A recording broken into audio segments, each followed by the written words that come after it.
اليوم مليان مهام لكن مفيش تقدم حقيقي. لو ده حصل معاك فانت مش محتاج تشتغل اكتر، انت محتاج تفكر بطريقة مختلفة. النهاردة هنتكلم عن كتاب غير طريقة تفكير ملايين الناس، كتاب الجوهرية لكريج ماكوين، واللي فكرته الأساسية ببساطة مش كل اللي مهم يستاهل وقتك، لكن القليل المهم هو اللي بيغير حياتك. الفكرة الأساسية الجوهرية مش معناها انك تعمل اقل ولا انك تبقى كسول. الجوهرية معناها انك تركز طاقتك كلها على الحاجات القليلة اللي فعلا بتعمل فرق. الكاتب بيقول لو حاولت تعمل كل حاجة هتنجز ولا حاجة. المبدأ الأول الاختيار. أكبر كذبة بنضحك بيها على نفسنا هي أنا مجبر، لكن الحقيقة أنا دايما بختار. حتى لما تسكت، حتى لما توافق، حتى لما تأجل، دي اختيارات. الشخص غير الجوهري بيقول ما كانش عندي اختيار. الشخص الجوهري بيقول أنا اخترت أعمل ده ورفضت ده. أول خطوة للسيطرة على حياتك إنك تعرف إنك صاحب القرار. المبدأ التاني تمييز.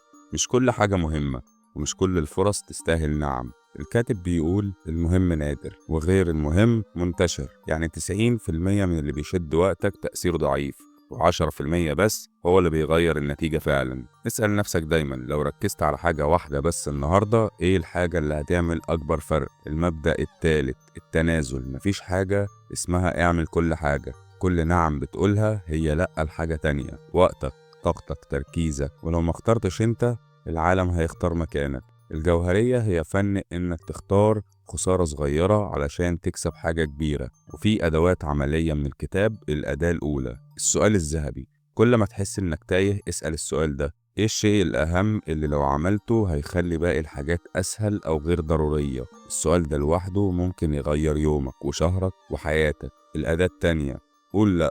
الكتاب بيعلمك ان لأ مش قسوة، لأ دي وضوح. قول ده مش مهم لكن مش من أولوياتي دلوقتي. انت مش مطالب تنقذ العالم، انت مطالب تحمي تركيزك. الأداة التالتة احمي وقتك. ما تسيبش يومك مفتوح اي حد يدخل فيه. سيب فراغ في جدولك، اشتغل من غير مقاطعات، حدد وقت للتفكير مش بس للتنفيذ. الكاتب بيقول اللي ما بتحميهوش هيتسرق. الفرق بين الجوهري والغير جوهري: غير الجوهري مشغول طول الوقت، متوتر، بيعمل حاجات كتيرة ونتائجه ضعيفة. الجوهري هادي، مركز، بيعمل حاجات قليلة لكن تأثيرها كبير. الخلاصة النجاح مش في انك تزود مجهودك، النجاح في انك تشيل كل اللي مش مهم وتسيب المساحة للي يستاهل. لو حاسس ان حياتك زحمة مش محتاج اضافة، انت محتاج تحذف. ولو عجبك الفيديو يا ريت لايك واشتراك في القناة.